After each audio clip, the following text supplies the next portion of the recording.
Hi, everyone. Welcome to episode 30 of Socratic Satsang, coming to you from Seattle, USA. We have a fascinating guest with us today, and we are excited to have this conversation with her. Josephine Hardman is a certified intuitive healer and an Akashic Records master what? Teacher. Teacher, a master teacher. Uh, Welcome, Josephine. We're delighted to have you with us today. Can you tell us a little bit about yourself and your journey till here? Yes, absolutely. Thank you so much for having me. I'm so excited for this conversation. And thank you for that introduction as well. So I'll start with the present and then I can go back into the past a little bit if that works. So currently I've been working with the Akashic Records I first opened them 21 years ago, if you can believe that. Um when I was around 17 or 18. My mom introduced me to them, which is a whole other story. We can get into that later if you want. Um, and I use the records daily for personal healing and evolution. And I also teach other people how to access the records for personal healing and also to serve others. So to serve other humans in their awakening and evolutionary processes. So I train coaches, healers, light workers, even therapists that want to open up their work to more of a spiritual component or bring that in to make it more holistic and comprehensive and to address the whole human being, right? And sometimes that can be missing from traditional talk therapy. So I teach an Akashic Records certification program where I do all of that. But I also have a little bit of a backstory in the academic world. So before doing spiritual work full time, I spent 9 years in academia teaching Shakespeare and writing and 17th century English literature and drama, which was a whole separate adventure. But eventually I felt that something was missing in that academic career for me. So I felt like a sense of longing in my heart. And I started to hear this little voice, if you will, that was telling me, you're meant to be somewhere else. You're meant to be doing something else. This isn't the end all be all. And ultimately, I had to follow that voice, and it was a scary decision, and there was a lot involved, but I decided to leave the academic world and transition into spiritual work full time.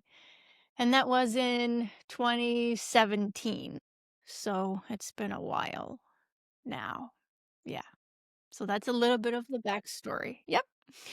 Quite a transition. Yes. Yeah. Yes, it was. Yeah, it took a lot of courage and staying committed to the process of following that inner voice, as I'm sure your other guests have talked about in different ways, right? But when that voice calls, we have to answer. And if we don't,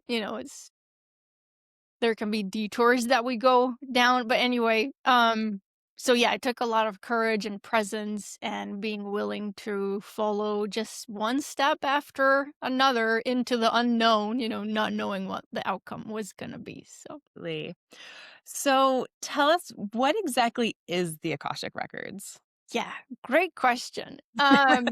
And there's so many different ways to define the records. So we can start here. Typically, one of the ways we define the records is as a repository of information. So they're an archive of information, a universal archive. And as their name implies, the records are eternally recording every action, every word that we speak, every choice that we make, every human deed and experience. Everything is recorded.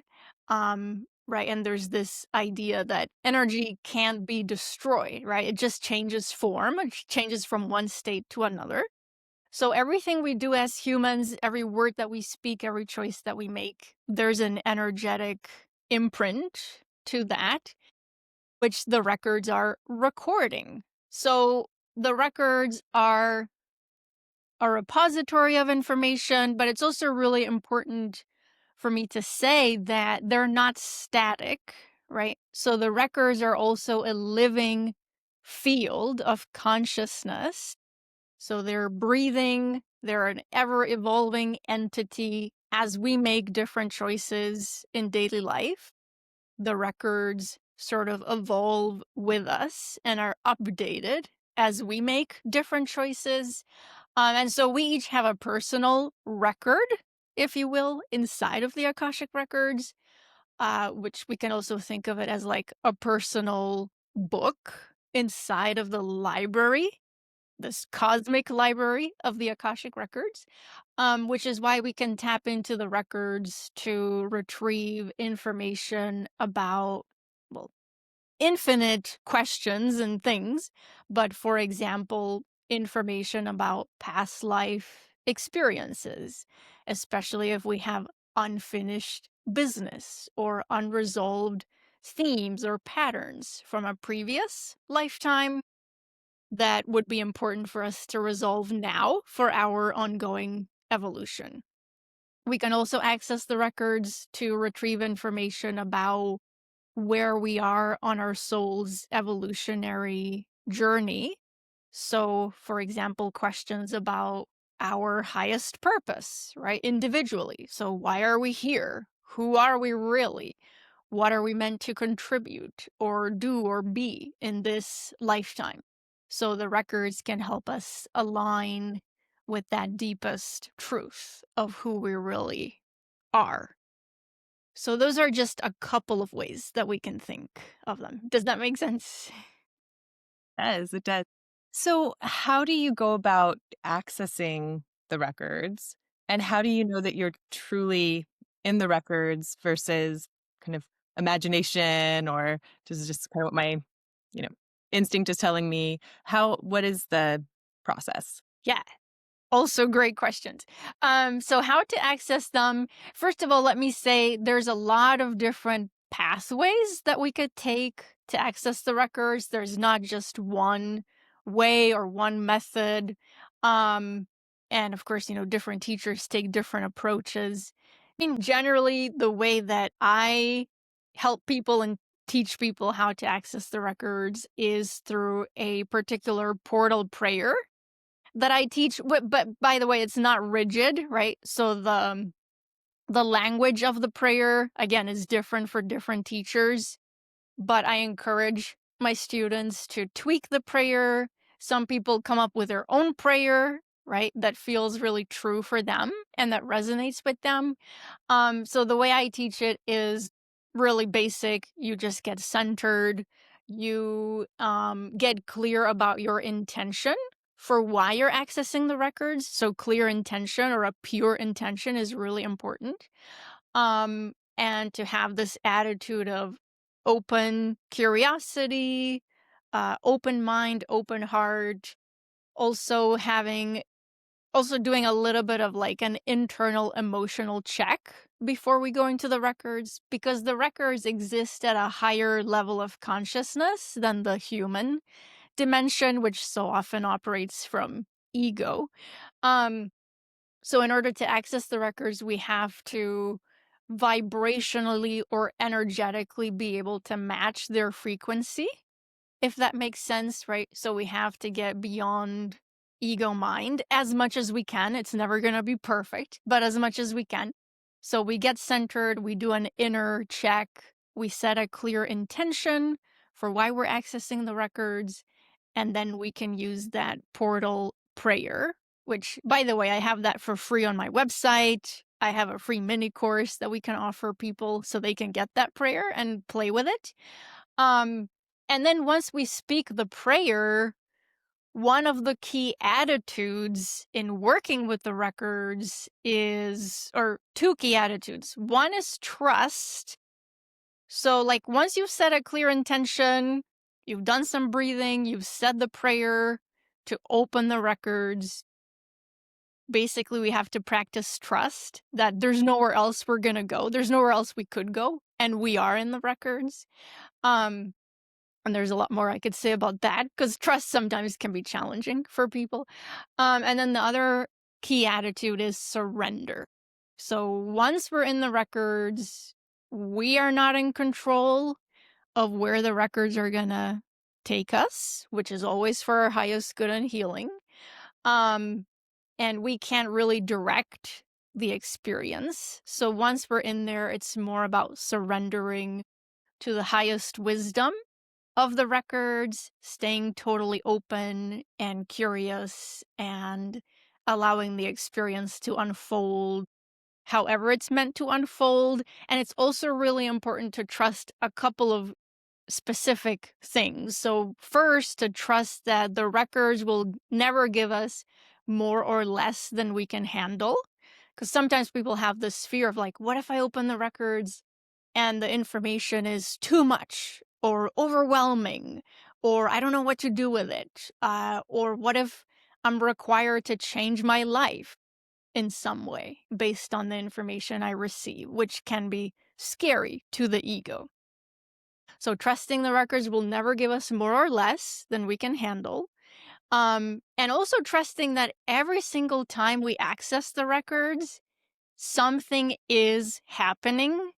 Even if we open them and we're sitting there, especially the first few times that people do this, it tends to happen. We might be sitting there, expecting something really big to happen, right? Or like people expect like fireworks, right? Or some angel descending or something, which can happen, but typically it's more subtle than that. Um, so we have to trust that something is moving, something is happening every single time, even if we can't yet perceive it, right? Because it could be happening at subtler levels than that. So that's my long-winded answer. What are some of the things that people would anticipate to, like, what would be revealed through the records for Yeah. someone accessing it? Yeah. So it really depends again on the intention and also the main question that we're asking. So, and I also want to say, it's not mandatory that we have to open the records and always ask a question, but the act of asking a really empowering, focused, specific question helps us access the most relevant and helpful information for whatever it is we're asking about. And we can ask questions, from things like, oh, where did I'm just making something up, but where did my pattern of people pleasing really originate, right? Is this a past life thing? Is this a current lifetime thing? And how can I start to resolve or soften that? So we could ask something from that place all the way to, what is my life's purpose? Which is one of the big questions, right? So I say to people, don't start with that. If you're just learning how to work with the records, start with a lower stakes question like, oh, what do I need to know today? Right? Or what would be a good thing for me to focus on today? Or what's the kind of energy I could cultivate today? Something like that, more low stakes. And then move into those bigger questions like, what is my highest purpose? How can I align with that purpose in daily life? So there's just a vast range of things we could ask about, and then based on the questions, we'll receive the most relevant answers. Thank you. Yeah. What is your view on the use of psychedelics like psilocybin to be able to, for people who are unable to sit still or be open to receiving information without a catalyst? So right now I'm teaching my Akashic Records intensive, which is a short workshop, and I just had a student ask me, that she was having a little bit of a debate with a friend about, can you use marijuana and connect to the records? So very similar question. And my answer to that is always, so it's such a, first of all, as a disclaimer, right? It's such a personal, subjective, individual choice that every person has to make. For me as a practitioner, so if I'm opening someone else's records, professionally, so doing an actual reading for someone else, I prefer to be 100% sober and to not have any substances in me that could alter my mindset or anything like that. And that's just my personal preference based on how I respond to certain substances.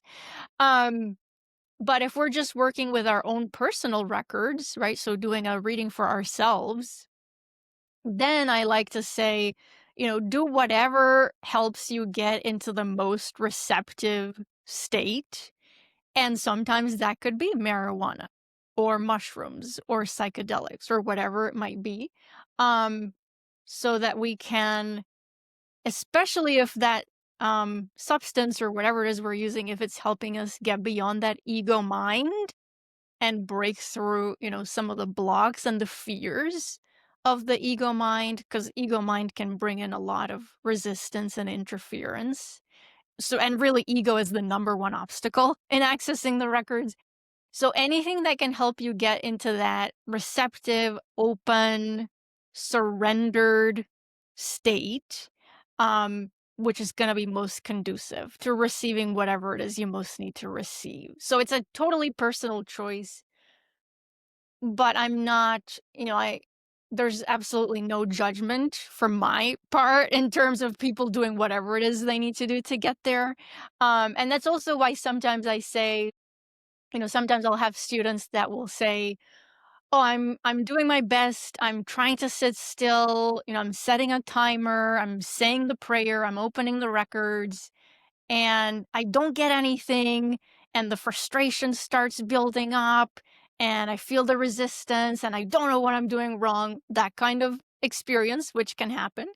And sometimes for some people, it's much easier to open the records, and instead of trying to force themselves to sit there, right, and be like, I need to receive something, or try to force the experience, just open the records and go for a long walk, or go do yoga or do some type of movement that gets you out of your mind. I have one student that will open the records and then get on her treadmill, right? And because that's how she receives and can get beyond that ego mind.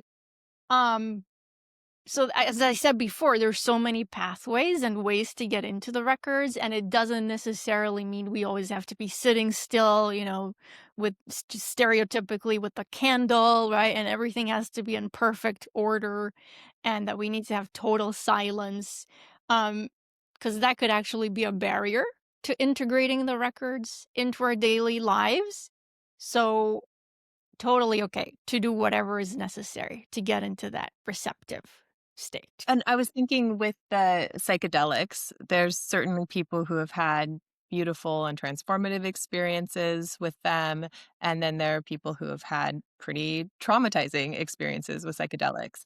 And I'm curious if that's something that's similar with Akashic Records. When you access that, is it generally just supportive, or are there times that it can be a pretty tough, challenging experience? Yeah, that's a really amazing question. So I'm gonna say, 99% of cases, what I hear from people and have seen and experienced myself, because as I was saying before, the records always know exactly where you are and will meet you where you are, which is why they never give us less or more than we can handle.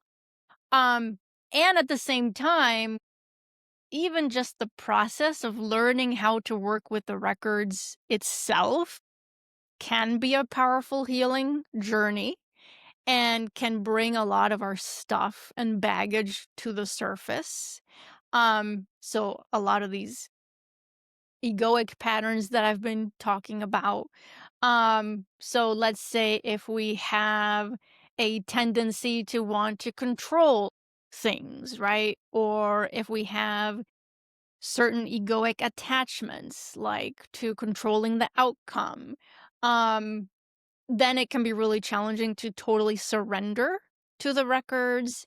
And sometimes just that act or that practice of learning how to sit still in the records, right? So before I was saying, if you need to use movement, like whatever you need to use initially is I absolutely support that. So you can get into that receptive state.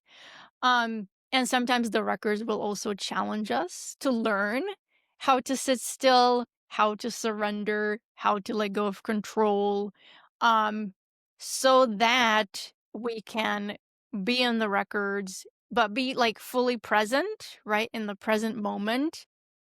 And sometimes initially, when we're first opening the records, we'll also have experiences where deeply buried or long buried or suppressed emotions will come up to the surface to be felt, processed, released, to move through the body and out of the body. Because, sometimes we've been carrying repressed emotions and experiences for a whole lifetime. And then we come to the records and we start sitting with ourselves and we learn this process of interacting with the records.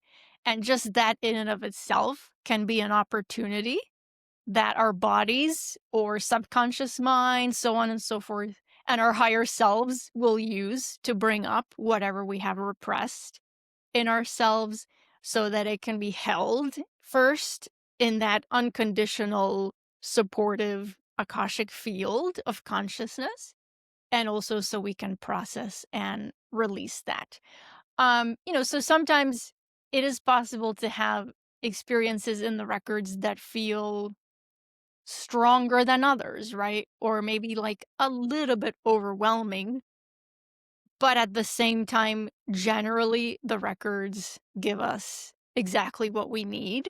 And then, it's up to us to work with it and to process it in whatever way is needed. But they do have this higher wisdom. And I sometimes say, so in the records, we work with specific benevolent beings of light. I call them the record keepers. They have different names, again, based on different teachers. But the record keepers are these beings who work with us in the records. They support us when we're there. They help to guide and they provide us with information and all of that. And the record keepers, in their highest wisdom, they're almost like the most ideal kinds of parents we could ever have, because they're not flawed, right, in the way that our actual human parents are. And they know exactly where we are. They know what we need. They know what we need for our highest evolution. Sometimes the record keepers will give us a little bit of like a kick in the butt if we need it, right? Or if we're asking the same question in the records over and over. Um, but they always know exactly where we are and will help to orchestrate our experiences in the records so that we're getting exactly what is most needed every single time. Thank you. Yeah. How do you know the difference between when you receive some information? How do you know it's not your ego mind, and how do you know it's coming from the Akashic Records? Yeah. Um, I so can share my experience on that after you finish. yeah, that would be excellent. So generally, there's a couple of things we can look at to make that distinction. But also let me backtrack and say, sometimes people have this misconception or this idea that, oh, it's, or no, let me put it this way. A lot of times students will come to me with the question, oh, how can I know if I'm really getting this from the records or if I am imagining this? Like, is it just coming through my imagination, right? And almost like, thinking that it's either or. But my answer to that question is, okay, I don't want you to feel that you have to shut down your imagination when you go into the records, because in fact, the records will use your imaginative faculties and your intuitive senses and everything you have stored in your memory, in your conscious mind, in your subconscious mind, like movies you've seen, books you've read, right? Songs you've listened to, like everything you have in your memory bank and everything you know and your imagination, the records will use as a vehicle to communicate with you, which is why you might go into the records and see, the image of, oh, well, there's like a Disney movie that I loved when I was a kid or something, and a scene of the movie might come up in your mind's eye when you're in the records because maybe that's pointing to something, right? It's like, oh, maybe it's pointing to remember that magic that you used to feel as a child when you watched that movie. Like maybe it's important to reclaim that now in your life as an adult. Or maybe there's something unresolved, some wound from the past that image is pointing us to. So we don't necessarily want to shut down our imagination, or, it doesn't have to be either or. It could be that the record keepers are using our imagination as a vehicle to communicate with us. But now, of course, that's different from your question about ego, because the ego mind will try to interfere. The way I see it is ego really hates change, is afraid of change, right? Thinks of change as death almost. Um, and our ego minds know when we're going into the records, like, oh, things are gonna change in some way, right? Like it's a healing process. So things are gonna change. And ego wants to resist that at all costs.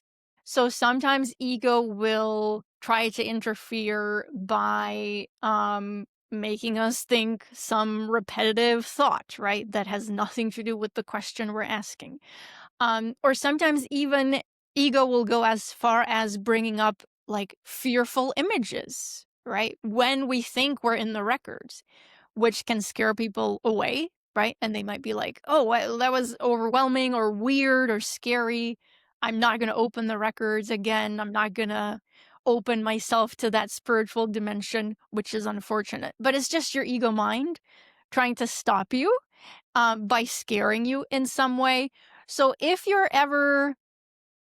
open the records and then it feels or seems like you are receiving information or images or messages that feel scary or that feel judgmental in some sense, like whether of self or others, or where there is a sense of like hopelessness, or a sense of like criticism, again, of self or others. Like all of these things really are coming from the ego mind, because information from the records, even if it is sometimes, let's say, intense, right? Because sometimes you might connect to a past life experience that was intense in some way, or where there's something we need to resolve or process. But even then, when it's information that's genuinely coming from the records, it's going to feel empowering on some level, and there's going to be a sense of relief. Like, oh, I'm really glad that I know this now because I can work with it. And I'm glad that I have this deeper understanding of myself. So there's always going to be this sense of empowerment on whatever level, a sense of relief, a sense of deeper understanding of yourself. And the information from the records is always going to feel supportive, right? Versus information from ego, which can feel unsupportive or can feel limiting, or as I was saying, can feel scary or frightening. Does that make sense? I've had a few experiences with this, and my understanding is that Akashic comes from the Sanskrit word Akash, which means larger expanse, because in the Hindu pantheon, they believe in five elements, the fifth element being the Ethernet, ether, and that's where the information is stored, something like a cloud of information that you can access. The first references to it come from this sage called Narad Muni in the Mahabharata and the Bhagavad Gita, who used to access it and read continuously. my experiences were that when I was born, there was this priest or monk living maybe about 600 to 700 kilometers away, who wrote a few pages about me at my grandfather's request. And those pages even it mentioned my whole life, my life journey, and this is without ever meeting me. Also mentioned who I was in my past life. Now that was fine, I can say you were Joan of Arc, and you might relate to it, you might not. Just depends on your state of mind. About 21 years later, in another part of India, the extreme northern tip of India, I came across this lady who looked at me and started reeling out information about me and my whole life. And one of the things she said was who I was in my past life. And strangely, the name she said was identical to the name mentioned by the other gentleman 21 years before that in another corner of the world. And then many years later, this is around the age of 29 or 30, I was sitting with a highly evolved monk, and I mentioned these two to him. And he got annoyed with me. He was like, "Don't waste your time on past life, it has no meaning." So I said, "But don't you find it fascinating that these two people, 21 years apart, two corners of the country, could say the same thing?" So he said, "Yeah, you're meant for something else. Don't waste all your time on that." And he saw that I was still thinking about it. So he got annoyed, and he got, in an almost angry tone, he said, "What are you so impressed with? They said that you were so and so." And he said the same name again, Oh, which just blew my mind, yeah. just completely blew my mind, because all three of them, across a 30 years span, three different people, three different locations, said the exact same thing. And then he taught me how to go about this. And one of the things he mentioned was to be still. You start by being still. And of course, there are processes like the mantras you say. The mantras use certain phonetics which bring you to the vibrational frequency to receive. And those phonetics are a good catalyst. Some people, like you said, may use weed or psilocybin. I don't personally, I don't use any of them. And I think when you said that the information will be supportive, the reason I was quiet is because it may not be supportive. What if you're heading in the wrong direction and you're all excited about it, and you're being advised not to go in that direction because it is not yours? So it doesn't always have to be supportive, is what I was thinking. But that would be still be supportive, right? In like helping you course correct. So if you're, let's say if you're going into the records and asking something like, which people often do, something like well, I have to give a caveat because I don't love asking yes or no questions when we go into the records because typically they want to give us more nuanced information than that. And sometimes if we ask yes or no or should I, shouldn't I, it's a little bit where we're giving our power away to the records. But let's say if we ask something like, is my current, like for example, for me when I was back in academia, right? And I was using the records then for personal reasons and for personal uses. So when I would go in and ask, is this career aligned with me at a soul level at this time? And, typically the answer was no, like you've gotten what you needed from it. It has served you. And now it's time to move on. So then I could do a follow-up question and ask, okay, so then where am I meant to be, or what am I supposed to be doing, or how am I meant to help others, which opened up this new path for me. So I think even when the answer, sometimes we might get answers that we don't like or that we don't necessarily want to hear, which requires, a certain level of much like spiritual maturity and again openness and being willing to receive whatever truly is most helpful for us and not being attached to the answer, I think is really important as well. So that we're not almost like answering our own question, but instead really allowing the wisdom of the records to come through. And sometimes the answers might be disappointing, right? Or confusing, or, oh, I don't have all of this together yet. But on some higher level, in my experience, it is still supportive in the sense that it's helping us course correct if we need to, but also continue evolving in the most aligned direction, right? And I think we're pretty much saying the same thing. Yeah.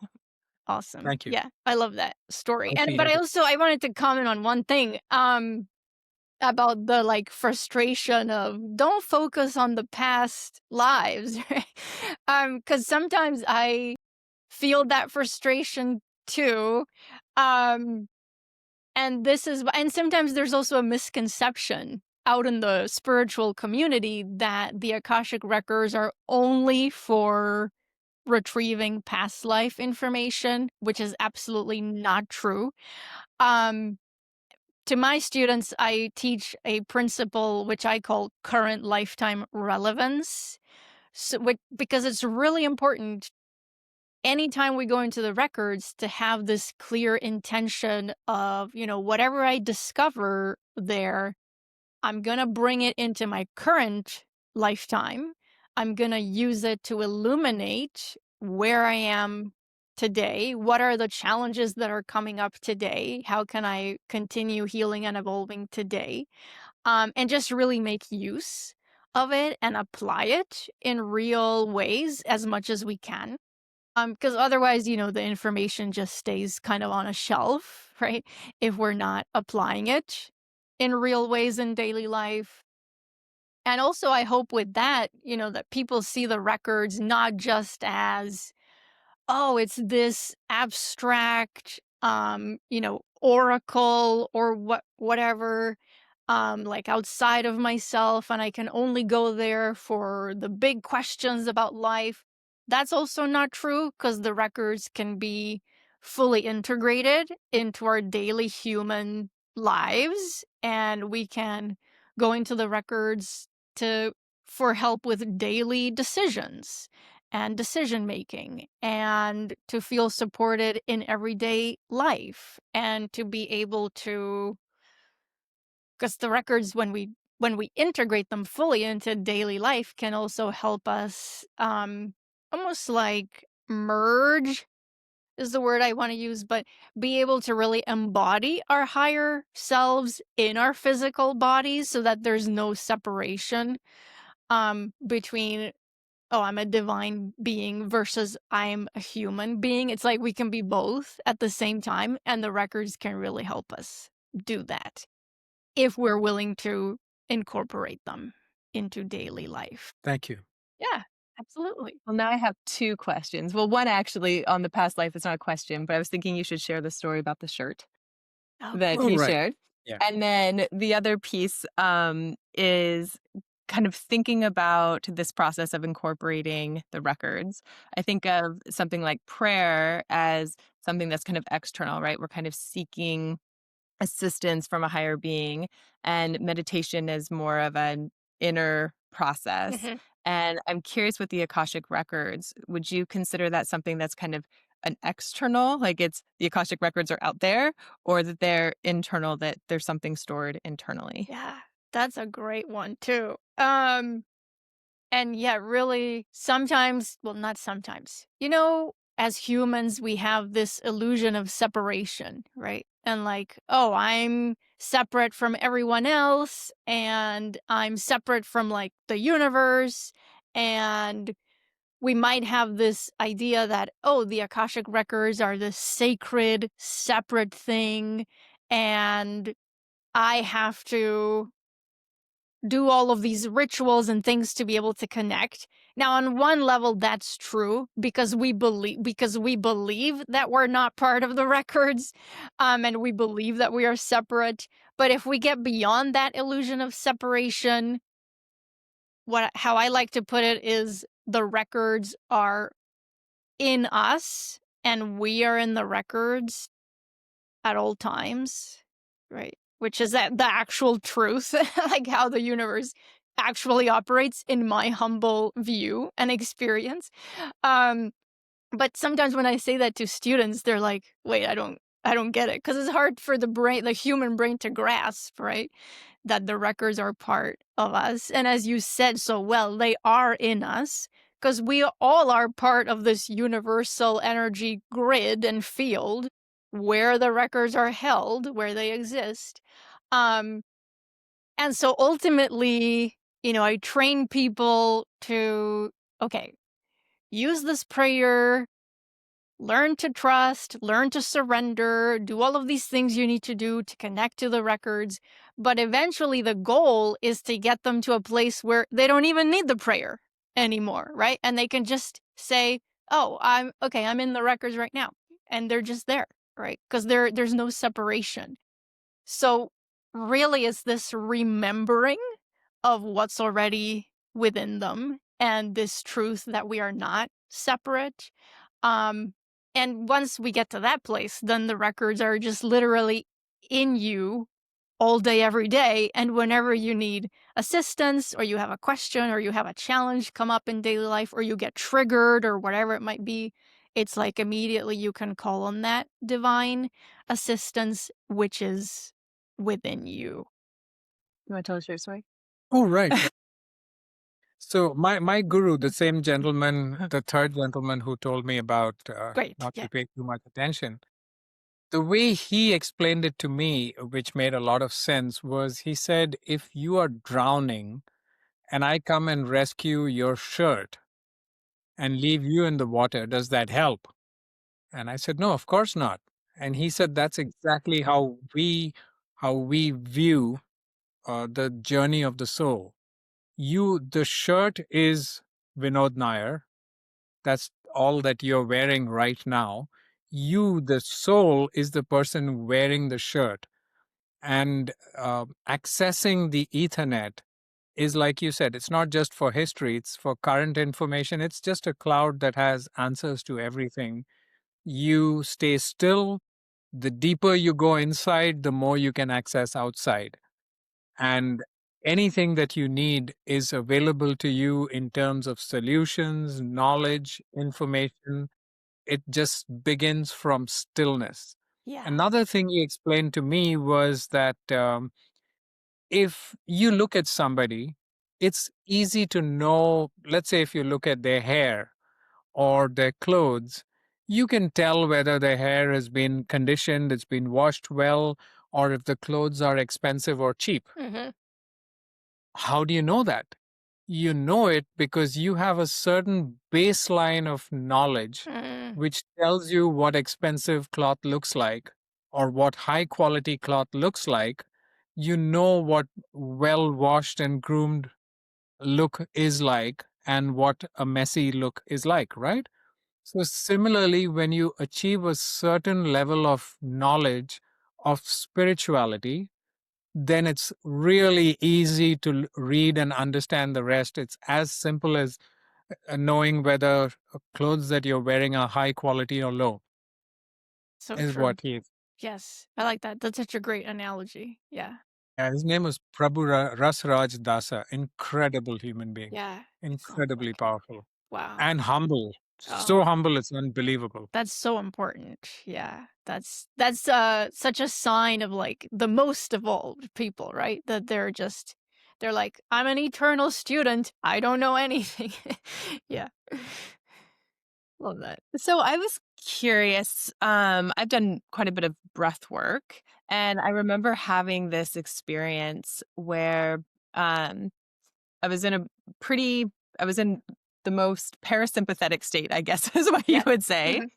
and in just deep relaxation. And I remember suddenly just having this image of my brother there.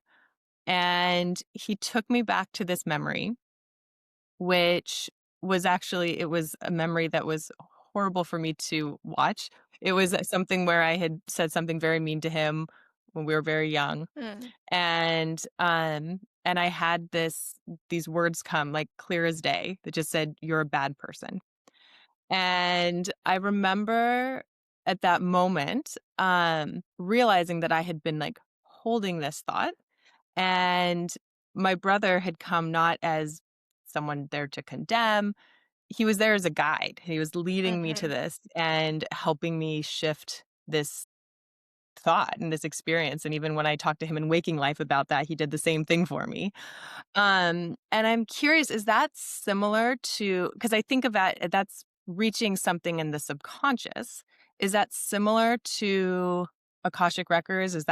Would that be like, oh, I was in the Akashic Records at that time, or is that something different? Yeah, so it could be. Um, I want to She answer asked that. really good. Oh, thanks, babe. You're so smart. Yeah. There's so many different ways I could answer that.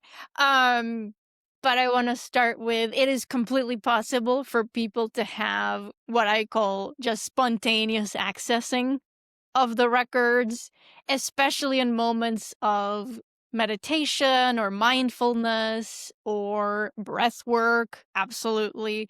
Because in a sense, it's almost like the record keepers are in their unconditional love for us, like watching and waiting for us to get into a receptive state to then send insights or healing or information or an intuitive nudge, right? Or these kinds of things.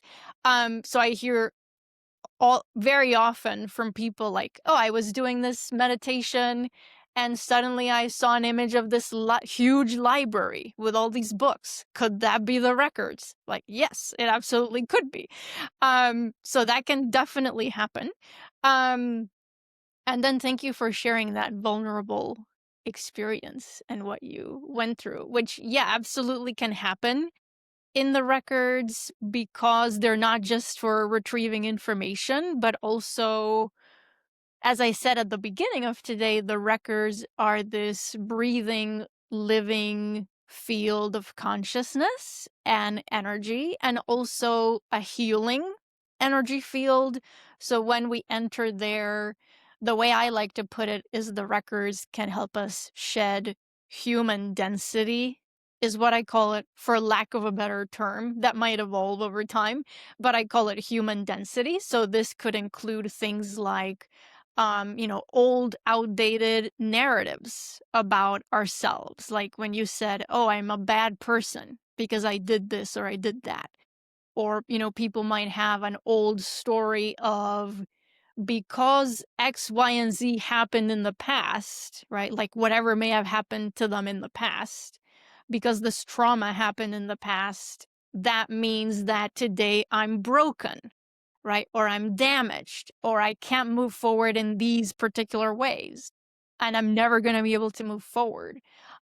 So we might have these narratives that are not serving us, or attachments to certain patterns, like being a people pleaser, or seeking approval from others, or validation, or being a perfectionist, all of these things that we adopt and develop as coping mechanisms when we enter into the records, especially to do active work, healing work with the records.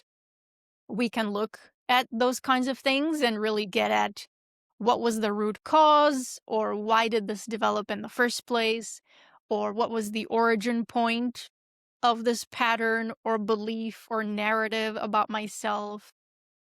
How has it served me up until now? Because typically these things, even though they're limiting, they have some kind of protective function, right?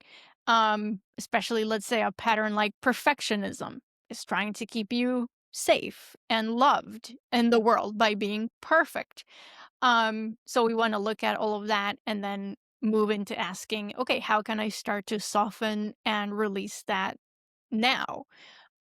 Or what is a narrative of myself that is much more aligned with the higher truth of who I really am.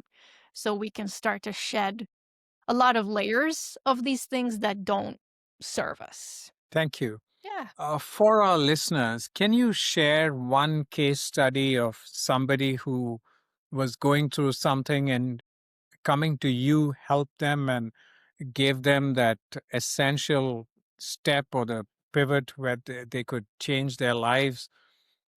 Please. Yeah, absolutely. So I have a story that I like to tell And this was back probably 5 or 6 years ago, and I was working with someone who, at the time, and this is also a story of shifting careers. That's not the only thing that the records can help us with, but it's just good to illustrate. So at the time, my client had a career as a pharmacist and had been doing that, for a long time. Um, and she was getting really, really dissatisfied at her workplace, and they were implementing all of these changes, right? Like, oh, you can't speak to patients in this way, and you have to only say these things, and you can't be with a patient on the phone for more than 10 minutes, like just crazy regulations and restrictions. Um, so she would come into the sessions in the records just feeling really dissatisfied, feeling like she couldn't fully use her skills of empathy and compassion and connection in her workplace, and just like trying to find a new direction, basically. So we went into the records to ask about all of this, and I remember so vividly the records showed us almost like a full movie in a sense. Though typically when we get images, it's not a perfect movie, it's more fragmented than that. Just to say that so people don't feel they're doing it wrong. But it was like this sequence of lifetimes from way back, almost like I want to say like medieval times, right, for this client, where I saw this such a vivid image of her out in a forest and working with herbs and working with plants and like making her own elixirs or what you will, and just being so totally connected to nature and living out in the woods. Um, and we discovered later on that the image of her we were seeing there was actually what I call a past life ally. So in the records, we can connect to past life versions of ourselves that maybe developed gifts or acquired wisdom of some kind, that might be helpful for us in our current lifetime. So we connected to this past life ally who was basically like a wild woman living out in nature, living in the woods, and creating these healing medicinals and elixirs. Um, and then the records showed us, a sequence of lifetimes after that one where she started to disconnect from nature. So maybe the next lifetime was like, oh, now you're living like in a house at the edge of the forest, right? So you're starting to disconnect. And then the next lifetime was like, oh, the Industrial Revolution. So now you're living in an apartment building and like everyone's disconnecting from nature really at that point, for the most part.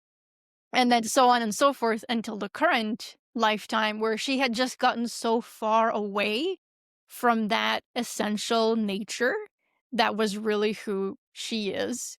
And so we looked at all of that, and then we decided it was important for her to start getting back to that connection and reclaiming those gifts from that past life.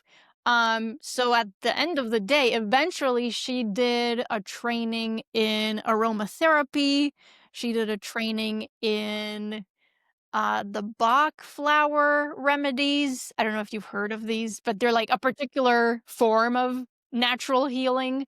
Um, and eventually, this isn't always the outcome, but eventually she left that career as a pharmacist and started her own business doing aromatherapy and natural healing and those things, which was so rewarding for me to watch that whole journey. Um, so again, that's not always the outcome. That was kind of ideal how that played out. And there was fear, right? Like it wasn't all easy. There was fear there. And there was, oh, what does it mean if I leave my job and the security of it and stepping into the unknown, all of those challenges. But with the records for support and guidance, she was able to make that transition and be able to come into alignment with who she really is in this lifetime and what she is really here to do. So for me as a practitioner, that was a super rewarding one. That's Yeah. beautiful. Thank you for sharing that. I Yeah, think that was absolutely. powerful and My pleasure. transformational. Thank you. Yeah. One more question from me, probably my last, I guess. Um, can you share any knowledge or message that you have for the general public out there? Anything that's coming from you that you feel the public, the people in general just need to know? Yeah, that's a great question. And there's so many things I could say that I get, which is not coming from me, coming directly from the records.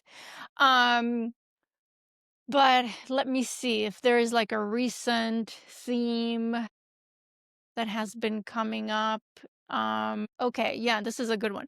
So from the records, one of the things I've been receiving a lot lately is, or maybe it's twofold, but one is, because sometimes people feel that they're doing spirituality wrong or that there's only one way of going about it.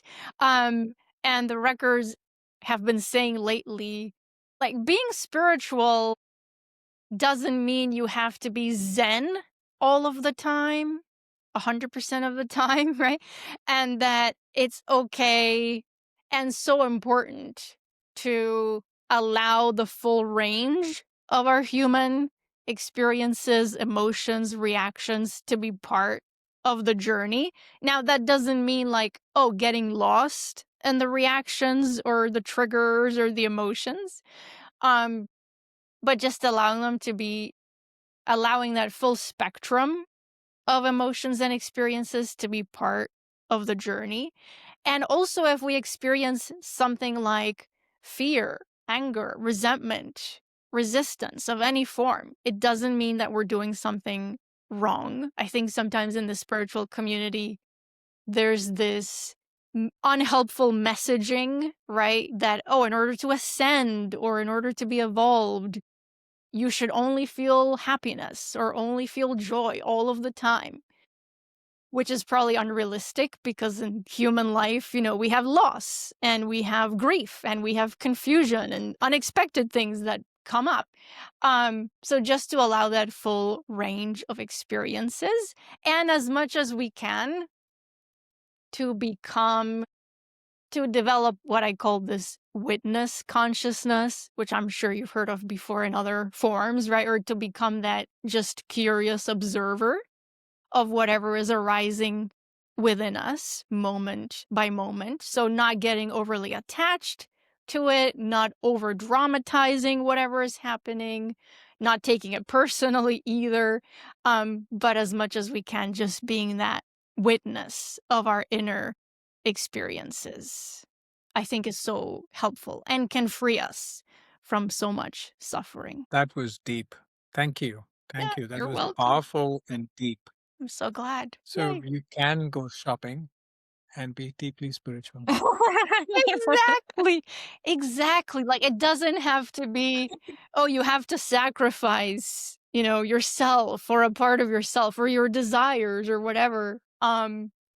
Again, we shouldn't get lost in them, but that it's okay to be a full human being with all of our reactions and experiences. Yeah. Thanks for letting me share that.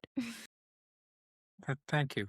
Actually, that kind of the last question I had, and I think this kind of touched on it, is how, as a full-time spiritual practitioner, how you remain grounded in kind of the world too, because it can go two different ways. So Yeah, I'm I just can. curious if there's anything else. Yeah. And I always like to be totally vulnerable and honest and say, it's not easy, right? Like we all get triggered and there's so much going on in the world. For me, having the records, the records really are my number one daily ally and support and companion. So whenever I'm getting in my own way or getting triggered or taking something personally, which really isn't, if I just go into the records for 5 minutes, I was saying this to someone yesterday, but it's a little bit like they'll slap me in the face, but in a good way, in a really good way, right? Like, come back to reality, come back to the higher truth of what you know is real. And because the records just help us see beyond illusion and beyond all of those, like, sometimes in the human world we get stuck in like battling egos, right? Like ego versus ego, like I'm right and you're wrong, or if you're right then I have to be wrong, like, or if you have something then I'm missing out, whatever, which is not really true. But the records can help us break through those illusions. So I really do use them every single day. I also meditate every single day. And I also do practices like somatic experiencing, which help me be in the body, right? So that we're not. It's so important when we use the records to stay grounded and anchored in our bodies and not just go up into the spiritual dimensions like as an escapist thing. So I also like to use practices that help me stay anchored in my body and feeling my body and noticing what is arising physically. Um, and again, without judging it. So just noticing, okay, what am I feeling in this moment? What might I need in this moment? And then trying to attend to myself and my inner needs in that way so that then I can show up for others as best as I can. Thank you. And I know that we are right here towards the end, but I did have one more Of course. question. So just given, there's listeners from multiple backgrounds, different religions, cultural backgrounds. Some will believe in past lives, others will not. How do you approach people who, I guess, come to the Akashic Records maybe from these different backgrounds? And is the Akashic Records kind of a part of these different traditions, or is it more kind of isolated? Yeah, that's a great question. So the records are completely non-denominational, let's say, and like not. You can be a Buddhist and use the records. You can be a Christian and use the records. You can be Jewish and use the records, right? Or you could be an atheist and use the records if you're so inclined. So they're not like associated with any one specific religion at this point.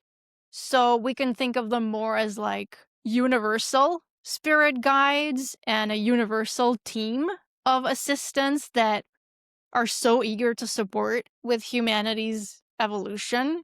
So really all that is required, regardless of background, is more, an open mind and an open heart and curiosity and a beginner's mind, right? So putting like leaving assumptions at the door, and being willing to move beyond that ego mind and just open to see what the experience might be. But absolutely everyone is welcome. So the records are 100% inclusive, right? And they're also not, which is important for me to say, you don't need to have any special gifts or be psychic to access the records. I don't consider myself a psychic, and I've been using them for 21 years. So really all that's required is the willingness to practice and surrender attachments and let go of control and be patient with yourself as you learn how to open the records, because it is like learning a new language. So it can take some time to get used to that process. But absolutely everyone is welcome. This has been wonderful, Josephine. I'd like to say that, all your years of practice are showing Oh, in the sense that you shine, you're vulnerable, you're authentic, you're so honest, and it's clear that you are there to help people. And I hope people reach out to you and can get some transformation from you. Thank you yeah, so much for taking so much time out to be with of us. course. Yeah. And Yeah, you and have just any thoughts? how would our listeners reach you? Yeah, absolutely. Thank you for saying that first. That really means a lot. Um, so people can connect by going to my website, which is really easy, just my name, josephinehardman.com. And if people go on there, you'll see there's a button at the top that says get the free Akashic Records mini course. So that's an 8-day video course, totally for free, so that people can get step-by-step guidance on how to access the records for themselves. So you get the portal prayer, you get how to formulate really good questions for the records, how to get beyond that ego mind, how can you tell when you're in the records, just guidance on a lot of those things. So I would love for people to join me in that mini course. Thank you so much for having me and for these great, insightful questions. Thank you. Yeah, Thank you it's a again. pleasure. Hope Yeah. to hope to stay in touch, and we'll probably Absolutely. see you for another episode sometime in the future. Yes, that would be awesome. Thank you.